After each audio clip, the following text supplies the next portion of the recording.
Hello everyone, and welcome back to the podcast. I'm so happy you're here today.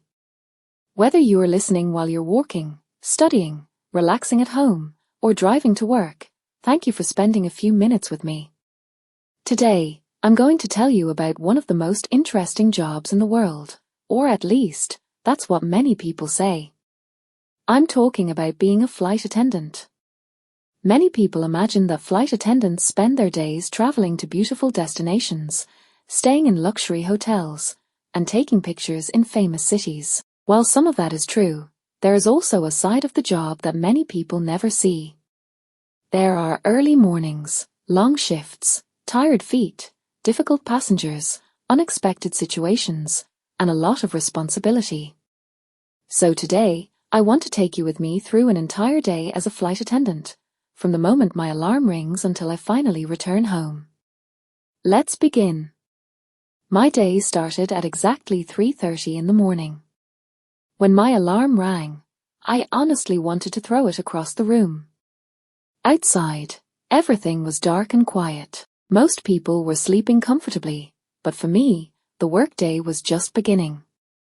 I slowly got out of bed, stretched my arms, and walked to the kitchen to prepare a cup of coffee. I checked the weather on my phone and looked at my schedule for the day. I had 2 flights scheduled, one in the morning and another in the afternoon. It was going to be a busy day. After drinking my coffee, I took a shower and started getting ready. As flight attendants, appearance is very important. I carefully ironed my uniform the night before, so it looked neat and professional. I fixed my hair, applied some makeup, polished my shoes, and checked my suitcase. Inside my suitcase, I always carry extra clothes, toiletries, snacks, chargers, important documents, and a book to read during layovers. At around 4:30 a.m., I left my apartment and headed to the airport. The city looked completely different at that hour. The streets were almost empty, and many stores were still closed. As I looked out the window during the ride, I wondered what kind of passengers I would meet that day. Every flight is different because every passenger has a different story. Some are traveling for vacation. Others are visiting family. Some are moving to a new city. Others are traveling for business. And some are beginning a completely new chapter in their lives.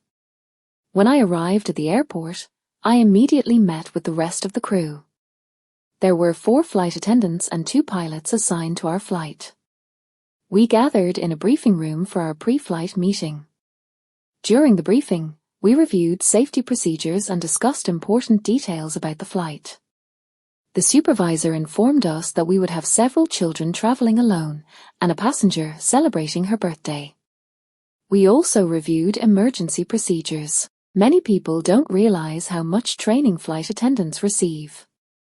We are trained to handle medical emergencies, evacuations, fires, security incidents, and many other situations. Our first responsibility is always passenger safety. After the meeting, we walked through the terminal and boarded the aircraft. The airplane was still empty. I always enjoy this quiet moment before passengers arrive. The cabin feels peaceful. Everything is organized, and there is a sense of calm before the busy part of the day begins.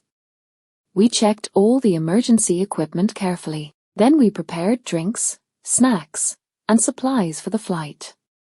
Everything needed to be ready before boarding started. About 40 minutes later, passengers began arriving. I stood near the aircraft door and greeted each person with a smile. Good morning. Welcome aboard. Some passengers smiled back.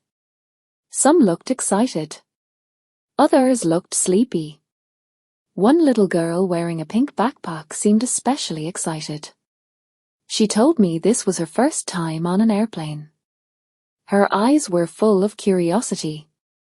I told her she was going to have an amazing experience. She smiled so much that it immediately improved my mood. Boarding continued smoothly until one passenger realized he had left his phone charger at the airport cafe. He looked frustrated because he had a long trip ahead of him. Fortunately, another passenger offered to lend him a charger during the flight. It was a small act of kindness, but it reminded me that there are still many good people in the world. Once everyone was seated, we performed the safety demonstration. After that, the captain announced that we were ready for departure. The aircraft slowly moved toward the runway. I sat in my jump seat and looked out the window. A few moments later, the engines became louder, the airplane accelerated, and we lifted into the sky. Watching the sunrise from an airplane is one of my favorite parts of the job. That morning, the sky was painted with shades of orange, pink, and gold. The view was absolutely beautiful. As soon as we reached cruising altitude, we began serving passengers. The cabin quickly became busy. People requested coffee, tea, water, and snacks. Some passengers wanted extra blankets. Others needed help connecting to the onboard Wi-Fi. A few had questions about their arrival time. Throughout the flight, we walked up and down the aisle helping passengers. About halfway through the flight, something unexpected happened. A passenger suddenly felt dizzy. His wife pressed the call button immediately. I walked over and asked how he was feeling. He looked pale and uncomfortable. Following our training, we checked on him, offered water, and asked if there were any medical professionals on board. Thankfully, after resting and drinking water, he started feeling better. Situations like that remind me why our training is so important. You never know what might happen during a flight. A little later, we experienced some turbulence. The aircraft shook more than usual. Several passengers became nervous. One young man grabbed the armrests tightly. I reassured him that turbulence is very common and that the aircraft was designed to handle it safely. A few minutes later, the turbulence passed, and everyone relaxed again. Eventually, we began our descent. As we approached the city, I looked out the window and saw buildings, roads, and tiny cars below. No matter how many flights I work, that view never gets old. We landed safely and received a round of applause from several passengers. As people exited the aircraft, many thanked us. One elderly woman stopped and said, "A thank you for your kindness today, E." Simple words like that can make a long day feel worthwhile. After the flight, we had a short break before our next departure. I met my co-workers at a small cafe inside the airport. We ordered lunch and shared stories. One flight attendant talked about a passenger who accidentally tried to enter the cockpit because he thought it was the restroom. We laughed for several minutes.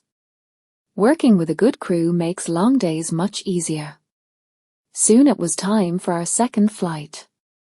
This flight was much longer and completely full. The cabin was crowded and energetic.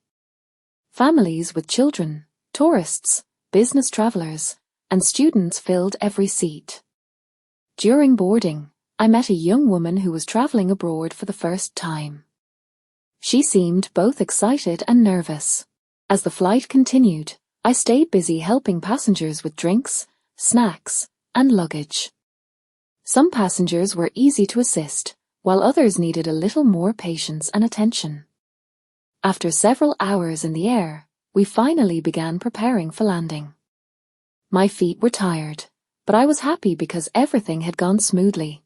When we landed, the sunset painted the sky with beautiful orange and purple colors. After the passengers left the aircraft, we completed our final tasks and said goodbye to the crew. Later that night, I arrived home feeling exhausted but grateful. Being a flight attendant isn't always easy, but every day brings new experiences, new people, and new stories. And that's why I love my job. Thanks for listening, and see you in the next episode. Great job for making it to the end of this episode. You're improving your English just by listening, so keep going. Don't forget to like, subscribe, and share this podcast with someone who is also learning English. See you in the next episode.